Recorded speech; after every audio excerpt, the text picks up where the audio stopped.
네, 오늘 우리에게 주시는 말씀은 민수기 10장 29절부터 32절까지 말씀입니다. 다 같이 일어나셔서 화면에 있는 말씀 한 절씩 교독하도록 하겠습니다.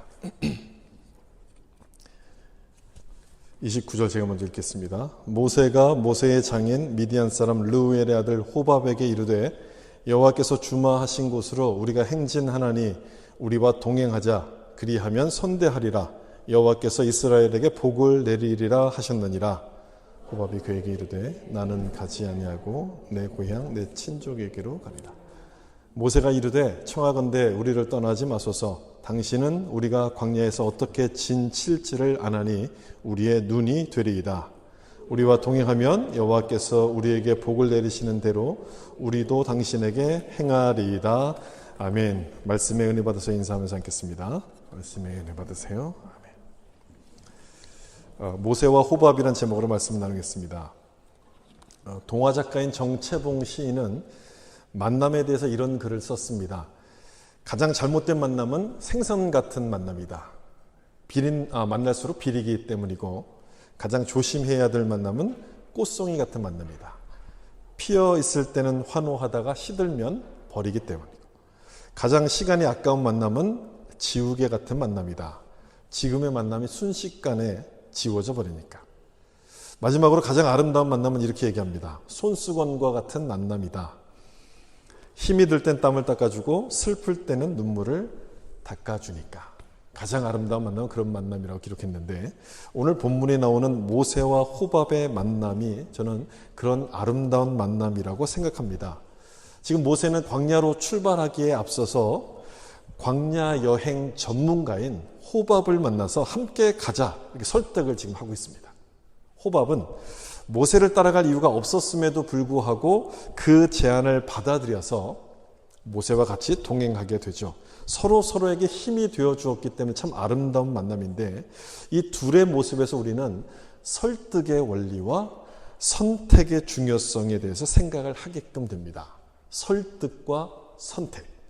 우리가 살아가면서 늘 이렇게 하는 그런 일들인데 이 두 가지를 어떻게 하는가에 따라서 우리 인생이 참으로 풍요롭게 달라질 수도 있는 아주 중요한 그런 일들 아니겠습니까? 모세와 호밥을 통해서 그 지혜가 뭔가를 좀 생각해 보려고 하는데요. 먼저 이 호밥이라는 사람이 누군지를 좀 먼저 보겠습니다. 민수기 10장 29절 오늘 본문에 보시면 모세가 모세 장인 미디안 사람 르우엘의 아들 호밥에게 이르되 이렇게 되어 있어요. 여러분 우리가 알고 있는 모세의 장인은 이드로 아닙니까? 이드로. 그런데 여기서는 르우엘이라고 이름을 부르고 있어요. 출애굽기 말씀을 보면 이드로가 장인으로 등장할 때가 있고 르우엘이 등장할 때가 있습니다. 두 가지 이름이 나와요.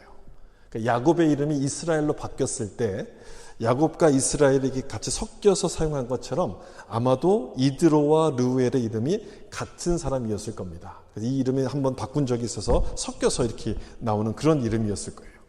르우엘을 이드로의 이름을 바꾸 다른 이름이라고 보면 호밥은 누가 되냐면 모세의 처남이 되는 거죠. 그런데 이 킹 제임스 버전 성경을 보시면 여기에 콤마가 하나 있습니다. 호밥을 설명하는 말 앞뒤로 콤마가 나오는데 저 콤마를 잘 보면 꼭 모세의 장인이 호밥인 것처럼 보이도록 그렇게 번역을 합니다. 그렇게 보이죠. 영어 성경을 보면 그렇게 보여요. 그러나 지금 이 상황이 광야의 가이드가 되어달라고 지금 부탁하는 상황 아닙니까? 그런 상황인 것을 좀 감안해 보면 나이가 많은 장인에게 부탁하기보다는 젊은 처남에게 부탁하는 것이 훨씬 더 자연스럽게 보이는 거죠.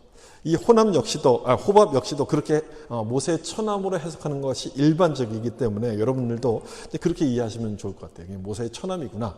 그렇게 이해하시면 됩니다. 그리고 오늘 본문을 볼 때 또 궁금한 게 있어요. 모세가 왜 호밥에게 도와달라고 이야기했을까 하는 부분이에요. 지난주에 본 것처럼 하나님께서 이스라엘 백성을 구름기둥과 불기둥으로 인도하시고 또 나팔소리로 인도하신다라고 말씀을 하셨습니다. 그 정도면 이 광야를 행진할 준비가 다 된 것 같은데 모자랄 것이 없는 것 같은데 모세는 호밥에게 다시 도움을 요청합니다. 믿음이 부족해서 그랬을까요? 모세가? 하나님께서 우리를 잘 인도하실 것인가 의심이 생겨서 그랬을까요? 그랬을 리는 없죠. 그럴 리가 없습니다. 33절 이하에 모세가 호밥을 영입한 다음에 행진하는 내용을 기록하고 있는데 무엇을 따라서 행진했다고 기록하냐면 언약궤와 구름을 따라서 이동했다라고 기록하고 있습니다. 그 얘기는 하나님을 믿고 갔다는 얘기예요. 모세의 믿음이 부족하지 않았다는 거예요. 그럼 왜 호밥에게 도와달라고 부탁을 했을까? 광야를 행진해 본 적이 없었기 때문에 그래요. 경험이 전혀 없는 거예요. 무슨 일이 벌어질지 거기서 모르기 때문에 철저하게 준비하는 차원에서 지금 도와달라고 부탁을 하는 거예요. 구름 기둥은 방향을 우리에게 이제 이스라엘 백성들에게 방향을 알려줬습니다. 나팔 소리는요, 소집과 출발을 알려주는 신호예요. 그런데 모래바람을 만나면 어떡합니까? 오아시스는 또 어떻게 찾아요? 독충이나 또는 들짐승의 습격을 받으면 어떻게 해야 돼요? 이런 일까지도 철저하게 준비하기 위해서 광야의 유목민으로 살았던 이 광야 전문가인 호밥에게 도움을 청했던 거죠. 여러분, 기도하는 것은 너무너무 당연한 문제죠. 하나님께 물어야 되고 기도가 우선인 것은 뭐 설명 두말할 필요가 없습니다. 그런데요, 기도를 하고 나면, 기도를 했으면 다른 준비는 안 해도 되는 겁니까? 우리가 종종 그렇게 생각할 때가 있죠. 내가 기도했으니까 하나님이 다 알아서 해주실 거야. 이런 생각을 할 때가 있잖아요. 하나님이 다 알아서 해주세요. 맞아요. 하나님이 다 알아서 해주시는데 누구를 통해서 그렇게 해주시냐면 우리를 통해서 그렇게 해주세요. 우리를 통해서. 그게 하나님의 방법인 거예요. 우리를 통해서. 따라서 우리를 통해서 하나님의 뜻을 이루어 가시기 때문에 기도했으니 다 하실 거야 라고 손을 놓고 있으면 안 되는 거예요. 우리를 통해서 역사하시는 거예요. 나를 통해서 역사하시기 때문에 내가 할 수 있는 최선의 준비를 다 하는 것이 필요하다는 거예요. 학생이라면 공부를 열심히 해야 돼요. 기도만 하고 공부 안 하면 안 되는 게 아니죠. 사업을 하시는 분이라면 사업을 열심히 하셔야 돼요. 모세가 호밥에게 도움을 요청하는 것은 바로 그 부분을 보여줘요. 기도와 동시에 내가 해야 될 일을 찾아서 최선을 다해서 준비하는 모습. 그래서 여러분, 하나님께서 모세를 통해서 하나님의 뜻을 이루어 가신 것 아니겠습니까? 이 영적인 밸런스가 맞았기 때문에 하나님을 믿는 그 믿음과 준비를 철저히 하는 것은 별개가 아니에요. 이 두 가지는요, 같이 가는 겁니다.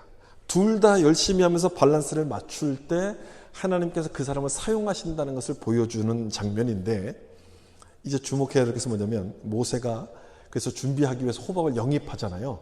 이 호밥을 어떻게 설득하는가, 그 부분을 좀 보실 필요가 있어요.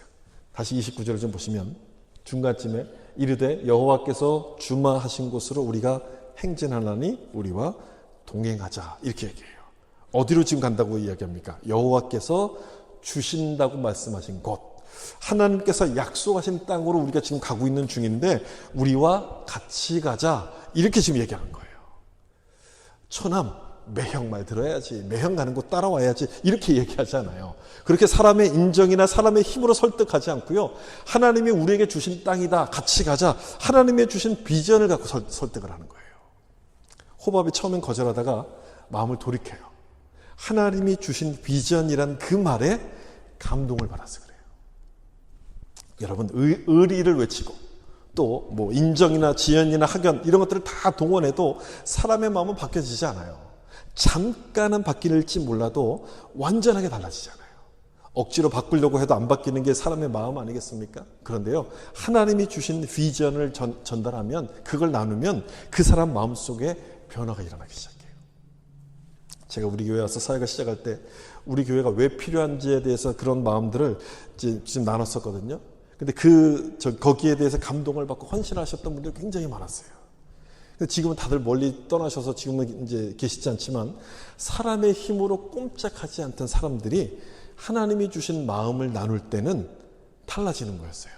저도 그런 걸 경험했는데 모세도 지금 마찬가지인 거예요. 모세가 하나님의 꿈, 하나님의 비전을 이렇게 나누기 시작했을 때 호밥의 마음이 막 이렇게 움직이기 시작하는 거예요. 29절 보세요. 마지막에 우리와 동행하자라고 되어 있죠. 그리하면 선대하리라, 여호와께서 이스라엘에게 복을 내리리라, 이런 말씀입니다. 선대할 것이다. 당신을 선대한다는 것은 최고의 대우를 해주겠다, 이런 뜻인데, 여러분 다시 잘 읽어보세요. 지금 한다는 겁니까? 나중에 한다는 겁니까? 지금이 아니라 나중에 하나님이 우리에게 복을 주시면 그때 내가 선대할 것이다 라고 지금 이야기를 하는 거예요.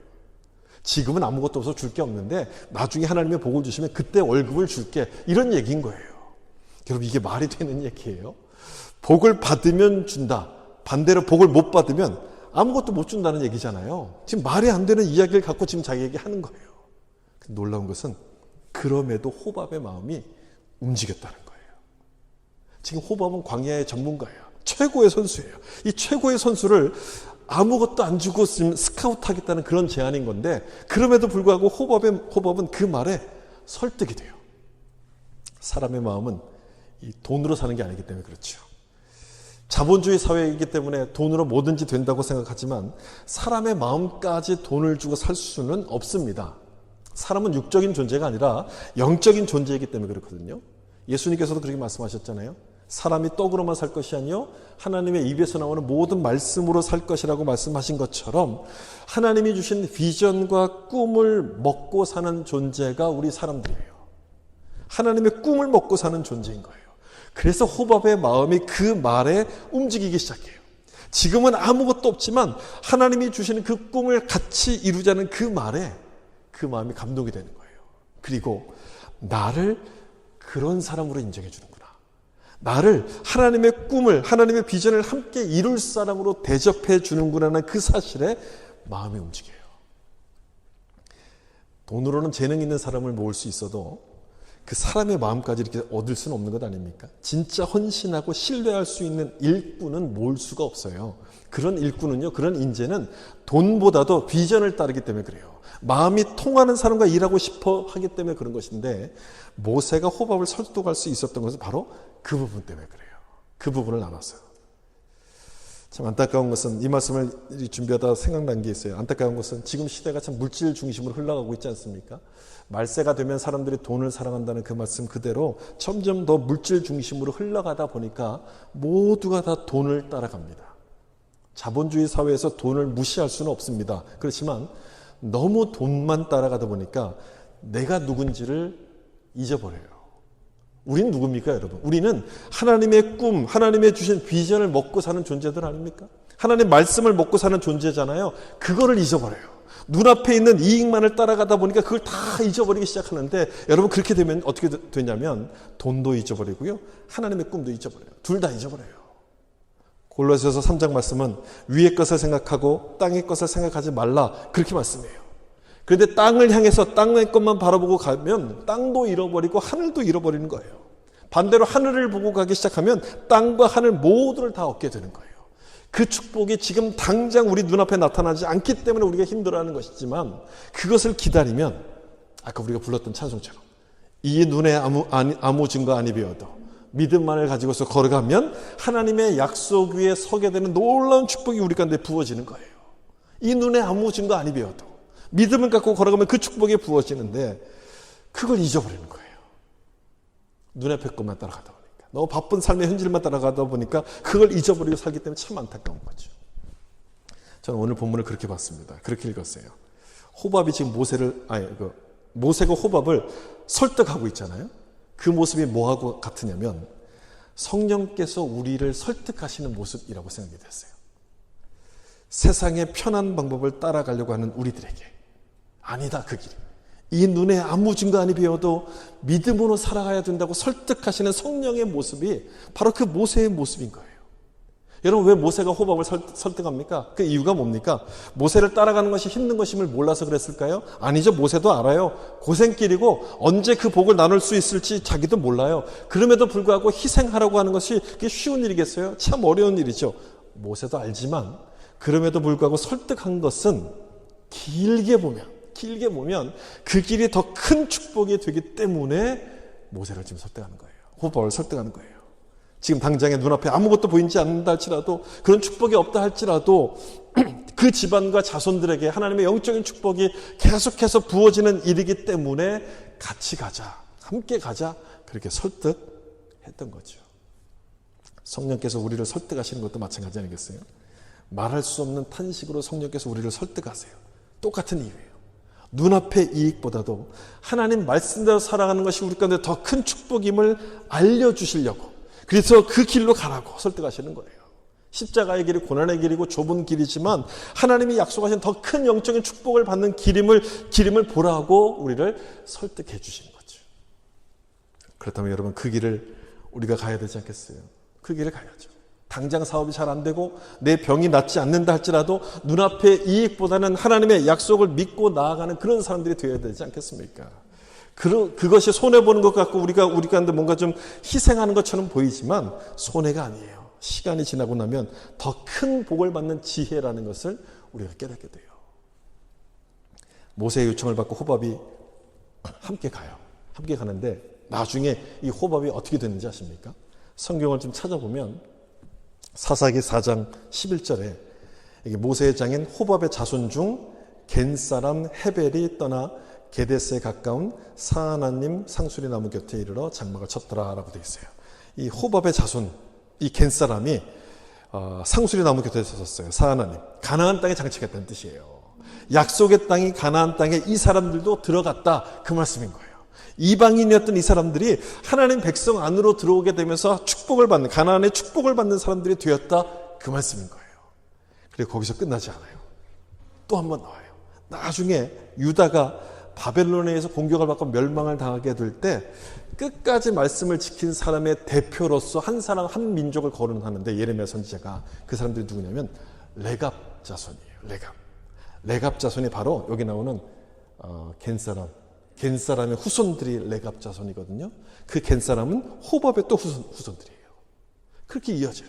모두가 다 우상을 섬기고 하나님을 떠난 그 순간에도 이들은 믿음을 지키는 거예요. 믿음의 자리를 벗어나지 않아요. 호밥이 받았던 영적인 축복이 여러분 얼마나 대단한 것인지가 느껴지지 않아요? 대단한 축복을 받았어요. 그것 때문에 모세는 호밥에게 같이 갑시다라고 이제 설득을 했던 거예요.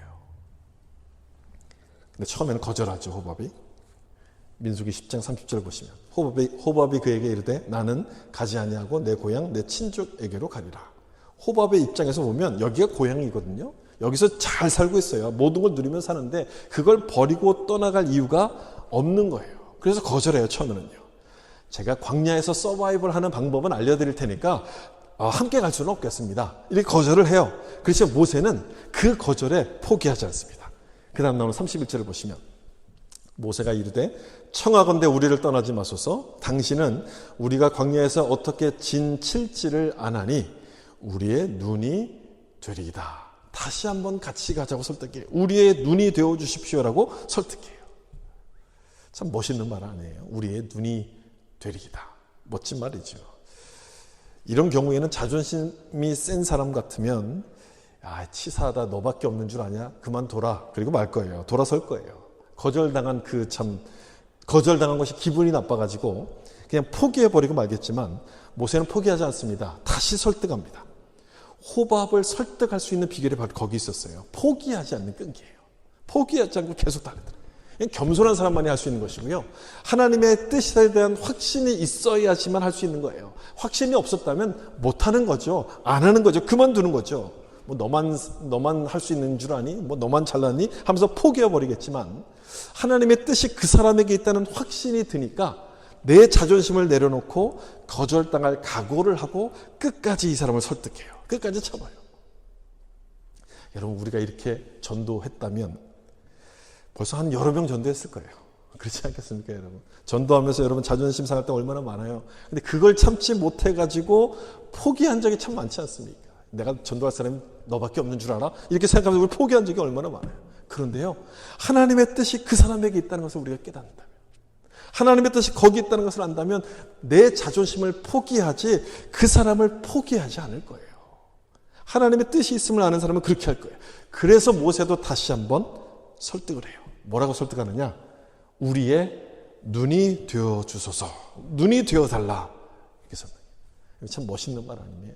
이 말 여러분 잘 기억하세요. 우리의 눈이 되어 달라. 뒤에서 한 번 더 설명할 건데 이렇게 설득해요. 참 멋있는 말이에요. 우리의 눈이 되어 달라. 호밥의 능력을 알아보고 인정해 주는 말 아니겠습니까? 여러분, 이런 말을 들으면 어찌 거절할 수가 있겠어요? 거절을 못 하겠죠. 남자는요, 자기를 알아봐 주는 사람을 위해서는요, 뭐든지 해요. 뭐든지. 왜 집에서 남편들이 화를 내는 줄 아십니까? 남편을 알아봐 주지 않아서 그런 거예요. 남편을 인정해 주면 뭐든지 하는 거예요. 모세는 호밥이 어디에 쓰임 받아야 될 사람인가를 정확하게 알았어요. 저 사람은 광야에서 우리의 눈이 되어줄 사람이야 라고 딱 생각하는 순간 절대로 놓칠 수가 없는 거예요. 호밥을 놓칠 수가 없어서 그가 거절함에도 불구하고 포기하지 않고 끝까지 설득해요. 또 설득해요. 이제 호밥의 반응을 볼 차례죠. 고민이 많이 됐을 거예요. 그동안 일궈놨던 이 모든 안정적인 터전들을 버리고 새로운 길을 가야 될 것인가? 내가 무엇을 선택해야 될 것인가? 고민하기 시작합니다. 고민한다는 얘기는 내가 버릴 게, 내가 희생할 게 많다고 생각하기 때문에 고민을 하는 거예요. 여러분, 예수님께서 제자들을 부르셨을 때 제자들도 왜 고민이 없었겠어요? 그렇지만 제자들은 배와 그물을 버리고 예수님을 따라가요. 내가 희생하는 것보다도 더 많은 것을 주신다고 믿었기 때문에 그런 거예요. 그걸 버리고 따라갈 수 있었어요. 앞에서 제가 말씀드린 것처럼 땅의 것을 버리면 하늘의 것을 주신다고 믿는 사람이라면 고민하지 않아요. 그런데 아까운 거예요. 가만 생각해보니까 너무너무 아까워요. 내가 잃어버린다라고만 생각하면 선택하기가 어려워요. 선택할 수가 없는 거예요. 여러분, 우리도 그럴 때가 있지 않습니까? 하나님이 무엇을 원하시는지를 알아요. 분명히 아는데 그걸 할 수가 없는 거예요. 너무 아까우니까. 내가 손해보는 것 같으니까 너무 아까우니까. 그럴 때가 있잖아요. 그럴 때는요, 이렇게 한번 생각해 보세요. 하나님께서 내 도움이 필요해서 부르시는 걸까? 이렇게 한번 생각해 보세요. 하나님이 내 것이 필요해서 부르시는 걸까라고 생각해 보세요. 여러분, 어떨까요? 하나님이 내게 필요해서 부르시는 걸까요? 그렇지 않아요. 하나님은 우리 도움이 필요하지 않아요. 하나님께서 그냥 직접 하셔도 되고 아니면 다른 사람을 통해서 사용하실 수도 있는데, 그럼에도 불구하고 우리를 부르시는 이유가 뭘까요? 우리를 부르시는 이유, 우리에게 기회를 주시려는 거예요. 기회. 하나님 나라에 내 이름을 새길 수 있는 기회. 하나님 영광에 내 영광을, 내 일을, 내 손을 보탤 수 있는 기회를 주시기 위해서 우리를 이렇게 부르시는 거예요. 그게 깨달아지면 하나님의 길을 선택하는 거예요. 내 것을 포기해서라도 하나님의 길을 선택하는 거예요. 물론 두렵죠. 왜 두렵지 않겠습니까? 두렵죠. 호밥도 두려웠을 거예요. 그런데 모세의 제안이 옳은 길이고 그 길이 축복의 길임을 알아요. 처음에는 두려워서 이것을 거절했는데 다시 모세가 설득할 때는 그걸 거절할 수가 없었어요. 그 길이 하나님께서 주시는 복인 것을 분명히 알기 때문에, 부인할 수 없었기 때문에 두렵지만 그 길을 선택해서 갑니다. 제가 앞에서 모세의 설득이 성령께서 우리를 설득하시는 장면과 비슷하다고 제가 말씀드렸잖아요. 호밥이 모세에게 설득을 당한 것처럼 우리도 좀 그랬으면 좋겠다는 생각이 있어요. 우리도 좀 그랬으면 좋겠어요. 여러분, 자꾸 성령을 설득하려고 하지 마시고요. 하나님을 설득하려고 하지 마시고 하나님께 설득을 좀 이렇게 당하셔야 돼요. 성령께 설득을 당하셔야 돼요. 설득을 당해서 성령의 길을 선택하기 시작하면 그때부터는 광야 같은 인생을 통과할 수 있는 힘이 우리 가운데 주어지는 거예요. 설득을 당하면. 호밥이 가나안 땅, 약속의 땅 가나안 땅에 들어갔던 것처럼 우리가 성령께 설득을 당하기 시작하면 가나안의 축복이 우리 가운데 임하는 거예요. 우리 가운데 이루어지는 거예요. 안전하게 사는 것 여러분 중요하죠. 그렇지만 약속의 땅이 가나안에 가려면 때로는 모험을 선택해야 될 때 있어요. 광야를 지나가는 모험을 선택해야 돼요. 여러분, 배를 만든 목적이 뭘까요? 배를 만드는 목적은 바다로 나가서 항해하기 위해서 배를 만드는 것 아닙니까? 그냥 항구에다 안전하게 이렇게 묶어두려고 배를 만드는 게 아닌 거잖아요. 근데 안전한 걸 좋아하는 사람은 바다로 나가는 게 위험하니까 그냥 항구에다 이렇게 묶어놔요. 그냥 묶으면 돼. 두려운 거예요. 바다로 나가기가 무서우니까 그냥 항구에다만 묶어놔요. 그런데 묶어두면 안전하죠? 아무 일도 안 일어나요. 어떤 일도 일어나지 않아요. 그래서 여러분의 인생을 안전하게 사는 것에 여러분 목표를 두시면 안 돼요. 아무것도 일어나지 않아요. 내가 편안하고 아프지도 않고 우리 가족이 그냥 무탈하게 지내는 것이 인생의 목표다. 아무 일도 안 일어나요. 하나님의 약속을 이루기 위해서는 때로는 선택이 필요한 거예요. 모험을 선택할 필요가 있어요. 하나님이 약속하신 가나안 땅까지 가려면 모험을 해야 되는데 안전하기만을 바라면 그 근처에도 갈 수가 없는 거예요. 호밥이 그걸 깨달은 거죠. 약속의 땅에 가려면 이 길을 선택해야 되는구나. 모세의 모험의 길을 선택해야 된다는 것을 깨달았어요. 두렵지만 현재보다 미래를 보기 시작했고 하나님의 약속을 붙들었던 거예요. 솔직히 모세가 선대하겠다고 약속을 하긴 했잖아요. 근데 안 하면 어떡합니까? 안 하면 어떡할 거예요? 하나님은 우리에게 복을 안 주셔서 못 주겠습니다. 그럼 어떡할 거예요? 그럼 안 되는 큰일 나는 거잖아요. 그런데도 호밥은 그 길을 선택해요. 모세를 믿은 게 아니라 뭘 믿었다는 거예요? 하나님의 약속을 믿었다는 거예요. 하나님의 약속. 모세라는 사람을 선택한 것이 아니라 하나님을 선택했다는 얘기인 거예요. 그 결과는 제가 앞에서 말씀드린 것처럼 하나님 나라의 이름을 올리는, 기록하는 믿음의 자손들이 되는 거였어요. 이게 하나님을 택한 사람에게 주어진 축복인 거예요. 근데 반대도 있어요. 반대. 하나님을 택한 사람에게는 이런 복이 주어지지만 반대의 경우, 그런 경우는 어떤가? 성경에 좋은 예가 나오죠. 아브라함의 조카 롯입니다. 롯이 반대의 경우예요. 롯은 아브라함이 복받는 걸 봤어요. 하나님과 함께함으로써 복받는 걸 보았음에도 불구하고 어디를 택하냐면 소돔 땅을 택합니다. 눈에 보기에 근사한 소돔 땅을 택해요. 롯의 잘못은요, 소돔을 선택했다는 데 있기보다는 하나님의 사람인 아브라함을 떠났다는 데 그 잘못이 있어요. 아브라함이 왜 잘 되는지 그걸 볼 수 있는 영적인 안목이 없는 거예요. 그냥 운이 좋아서 잘 됐다 이렇게만 생각하지 하나님이 함께하는 사람이라는 것을 볼 수 있는 영적인 안목이 없어요. 그래서 보기 좋은, 눈에 보기 좋은 소돔 땅을 선택했는데 그 결과가 어떻게 됩니까? 롯의 결과 폭망이에요. 폭망. 전쟁이 일어나잖아요. 전쟁 포로로 잡혀가요. 아브라함이 구해왔어요. 그럼 그 다음에 무슨 일이 벌어집니까? 하나님의 심판으로 모든 것들이 다 잿더미가 돼요. 하나님의 사람 아브라함을 떠난 순간부터 롯의 인생은 내리막길 인생이에요. 망하는 길이었어요. 근데 여러분 호밥을 보세요. 호밥의 선택은 다르지 않습니까? 호밥은요, 모세와 함께 하시는 그 하나님을 보았고 하나님이 축복하시는 것을 보았습니다. 그래서 하늘을 보고 달려가면 땅의 것과 하늘의 것 모두를 주신다는 사실을 깨닫기 시작했습니다. 그래서 모세를 통해서 자기를 부르신다는 사실을 알고 그 하나님의 길을 호밥이 선택해요. 하나님의 길을 선택했을 때 호밥은 하나님의 축복 안으로 들어가게 돼요. 저는 이 표현이 너무너무 좋아요. 하나님의 축복 안으로 들어가는 것. 저는 여러분 모두가 다 하나님의 축복 안으로 들어오셨으면 좋겠어요. 하나님의 축복 안으로 들어오시길 여러분 믿으십니까? 아멘이죠? 그 축복 안으로 이렇게 들어오셔야 돼요. 그러려면 선택을 하셔야 돼요. 호밥은 하나님을 선택하는 자에게 어떤 복을 주시는가를 잘 보여주는 사람이에요. 그러므로 하나님께서 우리를 부르실 때, 그래서 선택의 순간이 여러분을 찾아오게 되면 복잡하게 생각하지 마세요. 딱 이 생각만 하세요. 아, 하나님은 언제나 오라. 하나님은 언제나 오라. 하나님은 한 번도 틀린 적이 없다. 그것만 여러분 기억하시면 돼요. 하나님은 한 번도 틀린 적이 없다. 그리고 그 말씀에 순종하셔야 돼요. 그러면 호밥에게 준 축복이 우리에게도 동일하게 부어질 것을 여러분 믿으시길 바랍니다. 오늘 본문을 통해서 우리는 모세를 통해 설득의 지혜를 배우게 되고 호밥을 통해서는 선택의 지혜를 배우게 되는데, 또 하나 호밥을 통해서 우리가 보는 게, 생각할 수 있는 게 있어요. 그 모세가 호밥을 설득할 때, 두 번째 설득할 때 무엇이 되어달라고 이야기했습니까? 우리의, 여기 있는 것처럼 눈이 되어달라고 이야기하지 않았습니까? 저 말이에요, 저 말. 무슨 의미일까요? 우리의 눈이 되어달라. 광야길의 인도자가 되어달라는 그런 뜻이잖아요. 바로 이 장면에서 호밥이 어떤 사람인가를 다시 한번 생각해야 돼요.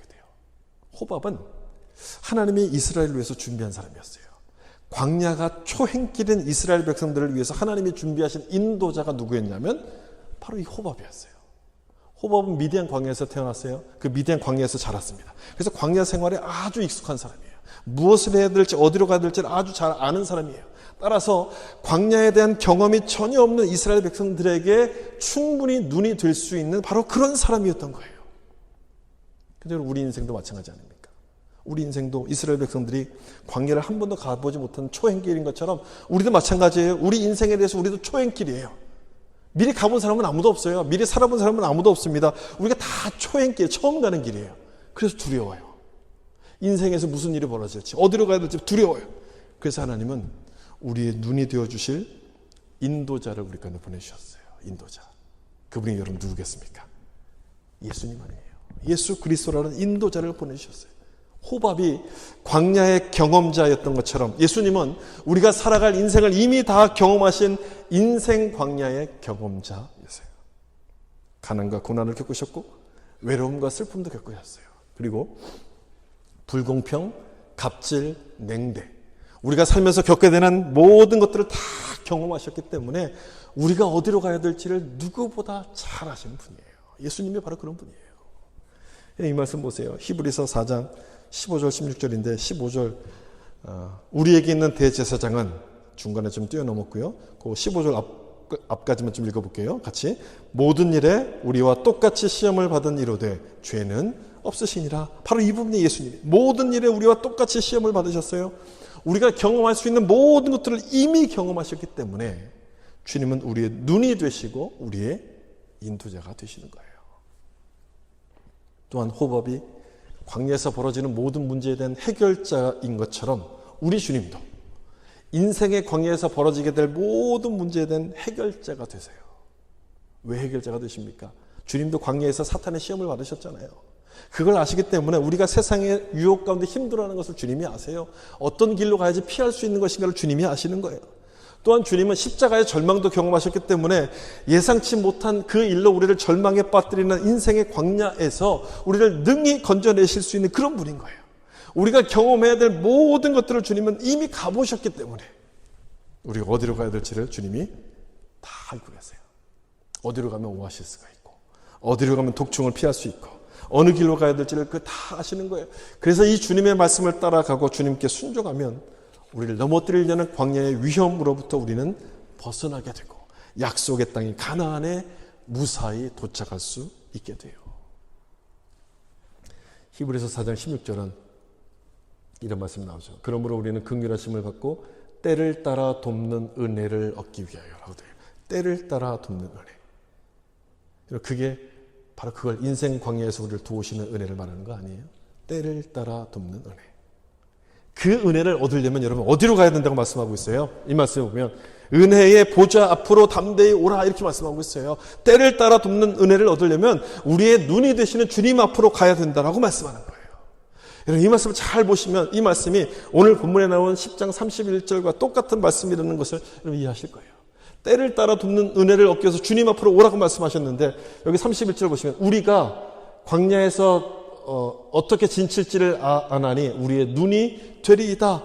우리의 눈이 되셔서 우리가 어디로 가야 될지를 인도해달라고 지금 이야기하는 장면 아니에요. 똑같은 두 가지 말씀 아니겠습니까? 같은 의미의 말씀이에요. 예수님은 우리가 어디로 가야 될지를 아시고 무엇을 해야 될지를 아시기 때문에 우리의 눈이 되세요. 눈.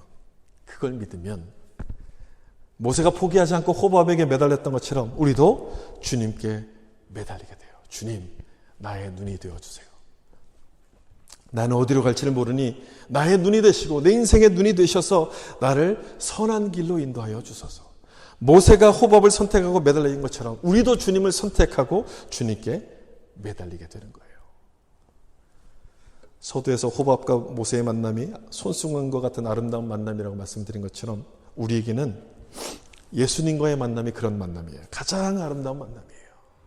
내 인생에서 가장 아름다운 만남은 예수님과의 만남이에요. 땀을 닦아주시고 그 눈물을 닦아주실 뿐 아니라 내가 보지 못하는 길을 보고 인도하시는 우리의 눈이 되어주시기 때문에 주님과의 만남은 가장 아름다운 만남이에요. 주님께서 여러분 우리의 눈이 되신다면 광야가 뭐가 두렵겠어요? 두려움의 광야는 축복의 길이 되는 것이고 뭐가 광야가 힘들겠습니까? 그 힘든 광야의 길은 감사의 길이 되지 않겠습니까? 사랑하는 성도 여러분, 광야 같은 인생에 힘들어서 포기하지 마시고 힘들다고 낙심하지 마시고 우리의 눈이 되시는 주님과 동행하셔서 광야에서 승리하신 여러분 될 수 있기를 예수님의 이름으로 축원합니다. 기도하겠습니다.